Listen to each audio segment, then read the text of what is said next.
আলিফ machinery store আমাদের দুটো showroom, একটা 159/1 প্রথমে আর একটা ভিতরে। আমাদের দুটো শোরুমেই সবসময় আমাদের পেয়ে যাবেন।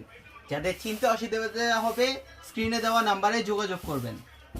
আর চাইলে অনলাইনেও মাল নিতে পারেন। আমরা বাংলাদেশের 64 জেলায় মাল পাঠিয়ে থাকি কন্ডিশনের মাধ্যমে।